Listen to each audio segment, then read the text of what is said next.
Well, we're excited for both Coach English and Coach Oliver getting the chance to be head coaches, and that's something that those guys have worked for many years, and for them to get the opportunities that they had, again, everyone involved is excited about that. But with and we're excited about how things worked out for us through our recruiting, and the fact that we knew that and felt that with the transfer portal being there like it would be, it would give some guys a chance in the program that hadn't had the opportunity to play as much as they would like to pursue other options. And but a lot of credit goes to the work that the previous staff had done, and certainly with the addition of Coach Gainey and Rod. It's been it's been a great thing. It's been really a smooth transition in some ways, because once we got into the search looking for new staff, we pretty much had an idea where we wanted to go early, and we're fortunate and blessed that it worked out the way it has. Rick, how do you feel about kind of the current build of the roster with a lot of the turnover you've had, and do you know what you plan to do with those final two spots at this point? Well, no, we're excited. We really are. I mean, we're more than excited, because we just feel like the needs that we felt like we needed to address, we addressed. And but the thing that's exciting too, we had a good spring. We didn't have one a year ago, and the guys in the program that remained, I thought, really had a great spring. And we've always felt that the real improvement comes from within, and the fact that with those guys coming back, it's going to give us some experience, some more than just really two guys, going into last year. And so the spring was good for us. And again, we didn't have one of those last year this time. And then we're really excited, obviously, too, with the younger guys that we have coming in, and pretty much been able to do it, the old-fashioned way, with the exception of one person coming through the portal, really recruiting high school players. But we have those two scholarships, and like always, we're always recruiting, we're always evaluating. But as of now, we're not planning on doing anything. But again, it could change because of the transfer portal, and just day to day now. I think the biggest thing is that you have to be in position to try to manage, the roster. But I've said to you guys, we don't ever stop recruiting. I mean, we're already down the road, but it would have to be something really special for us to add to what we have right now. Then just a quick follow-up. Do you expect any more attrition from your roster in terms of players departing? No, we don't think so. The guys that were here in the spring, most of them have left campus now, and they've had, as I mentioned, a great spring, and they've all indicated how excited they are to be back here in a month and get into our summer workout program. And so with that said, we don't. Ben McKee, David Pascal, and Rob Lewis. Rick, just over the course of your career, have you ever dealt with this much turnover when you combine the roster attrition and the coaching staff attrition? And what's going to be key over these next couple of months to get the team chemistry where it needs to be with so many new pieces? Well, have we had it before? Yes, I've dealt with it. We had gotten down one time. We only had 4 players in our program at Texas, and only one of them had played significant minutes, and had lost some coaches too. But starting with our staff, I've been so impressed with Coach Gainey and Coach Clark, and the fact that they have come in and quickly the chemistry between them and the players is evident already, and the fact that they're professionals. They know what they're doing. They know what they need to do. And you guys know us here. We're all in it together, but they've made that adjustment quickly, and in terms of the relationship that we all expect to have, coach-player relationship, and that will only it'll only grow more and more. But what we always count on when we have the guys that are coming back is to help lead these young guys and show them the way, and get them up to the speed that it takes to compete at this level. And it'll take everybody involved with our staff. I mean, everyone, because we really do try to pride ourselves on the fact that the player-coach relationship. But I've also said to you that works both ways, and we just feel good about these guys. And the fact that every one of them they've indicated to us how they're excited about getting here, wanting to get started right away. And so that's, again, something that we're looking forward to, because we didn't get to do that last year in June. And it was exciting to be back in the gym, for a couple of weeks here, for a couple of workouts with the players that are coming back. And we expect those guys to have a big part in this, in terms of helping us get these guys all acclimated into the program and the way we do things. But it's a fun time right now, because with when you have turnover, you bring in new guys that bring in some different thoughts and ideas that you talk about and listen, and because we're always going to do everything that we can to make our program better every day. We talk to our guys about getting better every day, and I think as a coach and staff, we feel the same way. We've got to continue to figure out how we can improve as a staff, and what can we do in terms of this team will be different. It'll be a much different team than we've had in a while. It's a long team and length, and we feel like we've got a lot of things, different weapons that we're going to be able to use that we're excited about. Rick, along those lines, and I know this may not even be fair given it's not the first preseason practice dribble yet, but do you go into years saying this team is built better than some other years? I mean, do you go in saying, given the roles and given the dynamic of this team that you've assembled, I mean, could this be a better built team given more defined roles? Well, I think it goes back to, every year you're trying to, put together the best group that you can put together, and hope that things work out. Just like a year ago, I go back to the excitement we had a year ago, but did not understand what the COVID would do to all of us involved in college athletics. And I've said before, I mean, it was really tough watching John have to go through the kind of year he went through this past year, and those things that happen that you really have no control over. It's tough to watch, but that's why, again, we're excited about him coming back, and the other guys have played big minutes.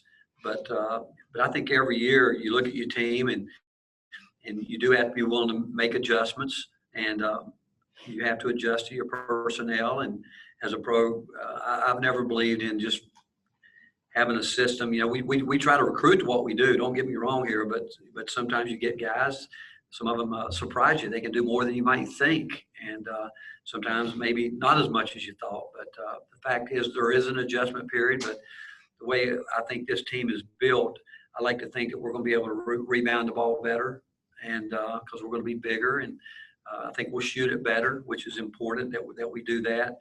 And but more importantly, I think just the fact that hopefully we're going to get back to a normal year where we're going to be able to do the things that we have done in the past, where we can continue to get better each day. Quick follow, with Justin Powell coming in, how similar are Justin's game and Santiago's game? It seems like they're versatile guys that can shoot, that can run the point if needed. Do you see more similarities or differences between those two? No, I think there's some differences there. I see Justin. I mean, Justin can do that. You mentioned it. He can. He did that. He's proven that he can play the point if he has to. But he's a guy that I think is really terrific at coming off screens, creating offense where he moves without the ball. I think he's going to be great at that. And I think that he will be able to, from that, not just score it, but create some offense too. But in his size, I mean, his size is obviously a huge advantage too, in the fact that he's long. But Justin does have the versatility, and Santi does too. But Justin's bigger. But I think Santi is a guy that feels better when he's has the ball, playing with it, and getting in different actions that way. Whereas I think Justin really is looking forward to coming off, because we like guys that come off screen and catch the ball and score it. And Justin's going to be really good at that for us. Coach, a lot of veteran coaches, just rail against the transfer, the way that, kids can move these days. And you seem to have embraced it. I mean, I know you just took one, and, most of your guys are high school guys, but how important is it, you think, that you're able to adapt to kind of the new reality now that is college basketball?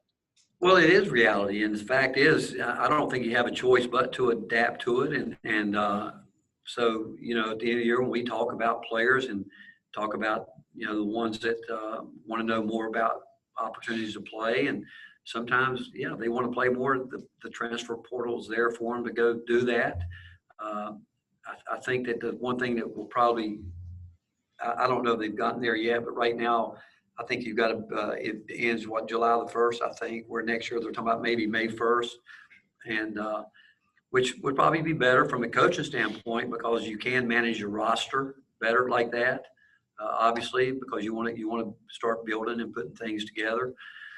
But I just know the guys that we've lost that have gone places. I know this; they're good people, and we enjoyed having them in our program. But more importantly, we want them to have a chance. They want to play more, and if they felt as they did that it'd be best for them to go somewhere else and find that opportunity. That's what it's there for. And on the other hand, when guys go into the portal, if we think they're good enough to come here and help us fill a need, and it goes both ways. Players can use it, coaches can use it, but the reality is it's here, and you have to adapt to it. And unrelated, but I guess in 6 seasons you've had 4 assistants leave for head coaching jobs, which is a pretty big number. Is that more about the kind of guys you're hiring, or is that something you're doing to develop them, do you think, while they're here? No, I think it's them. And, I've always, Rob, and, you and I've talked about before, I've always wanted to hire guys that want to be head coaches, guys that are qualified, guys that work at the profession, understanding that, there's a right and a wrong way to do it. But so much of that's in place before they get here, because we really do work hard in terms of vetting guys when we bring them here. And the thing I will tell you is almost every guy that we've hired that some way, somehow I've had a relationship or knew them through somebody that had a really good relationship with them.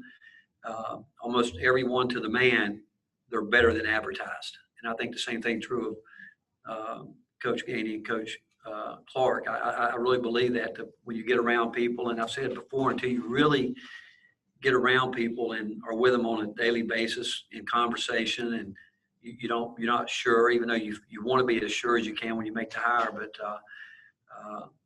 I can tell you that the guys that we brought with us, it's really a compliment to them, the way they've attacked the profession, the way they've had their sights set on being head coaches, and the fact that they've done things the right way. They want to do things the right way, but and it's a compliment to them, but it's also a compliment to our program that they've been able to come in, and I like to think they've been able to learn some things while they're here, but yet it goes back to our hiring, that we feel like we have an incredible opportunity here for all of us, including myself, and having a chance to be associated and work, for the University of Tennessee is a great opportunity. And just like I knew it, I think assistant coaches out there understand that it's a great place to be, and with what goes on here, they'll have a chance if that's their goal. And like I said, we hire guys that want to be head coaches, because the better they are, the better we are. Last 3 for Coach Barnes go to Rick Russo, Mike Wilson, and Ben McKee. Hey, Rick, you talked about Fulke coming back. How much did you help him with that decision? And Rick, with his experience, do you almost see him as a player coach out there on the floor for you next year? Well, Rick, what we did, we gave Fulke space. We obviously let it be known that we wanted him back, and he's welcome here. He would always have a spot here if that's what he wanted to do. But we felt like he just had to get it right in his own mind, and I think he did it the right way. He came in the gym with us once we went back to our spring workouts. He came in. He didn't do any contact work with us because he was under the concussion protocol, but he was in there every day, and also in there a lot on his own. And we just felt, again, that he needed the space, and we gave him the space. We didn't have a timetable or anything like that with him, and he thought long and hard about it. But in terms of him, I do think that he wants to come back and wants to go out on his terms. I felt that from the beginning, because he's been such a part of our program since he's been here in so many different ways, and he's endured a lot. But yeah, with that said, will we count on him to lead the way and do this? Absolutely. I mean, he's been here. He knows us better than anybody, and I see that.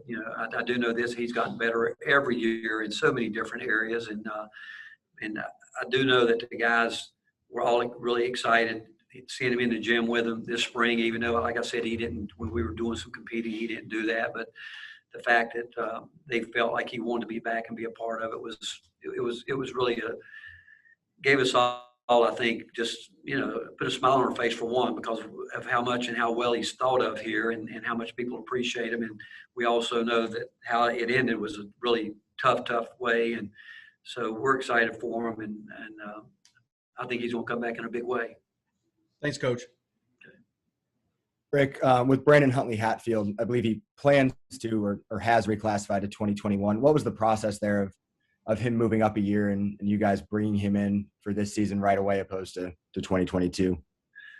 Well, he had talked about it for quite some time. We've been recruiting Brandon for a long time, and has a chance to be just a terrific player, as we all know. And but what I love about him is that he did take his time, and he put a lot of thought into it, because the wheels were in motion back really a couple months ago where it might be a possibility, and the more we talked about it, and he knows it's going to be a challenge for him, but yet he's embraced it. He did his due diligence in terms of talking to players and wondering what it was going to be like coming in a year early, and so with all that said and done, we're excited for him because again, he's thought long and hard about it, and he knows that he's going to come in and get a chance to go up against some good players, but he has set some very high standards for himself. And the one thing I loved about him was he kept talking to me about how much he wanted to be coached, how much better he wanted to be. And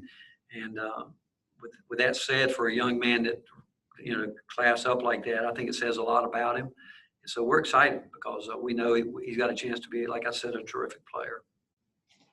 Rick, I know it's early, but with the addition of Jonas and Brandon as well, do you think that'll allow Fulke to be more of a 4 this year? Kind of felt like he had to be the 5 a little too much last year. Have you assessed that yet? I know it's early. Well, after 6 years, we're actually thinking about playing him at the point. We think that he's got it figured out that he can play any of those spots. But, I think what will be really, to answer your question truthfully, he won't have to stay down there as much as he's had in the past. I mean, that was a tough thing for him, really, because teams game plan for him, and it was obvious that their deal was to beat him up. Just body him up wherever he was. Just anyway, whatever it would take. And physically, he did. He was getting pounded on it everywhere he went. So I think the fact that he'll be able to go back to playing the way that he had really played for really the most part of his first 3 years here is the way we see him. All right, Coach Barnes, thank you very much. We'll go ahead and transition to assistant coach Justin Gainey now.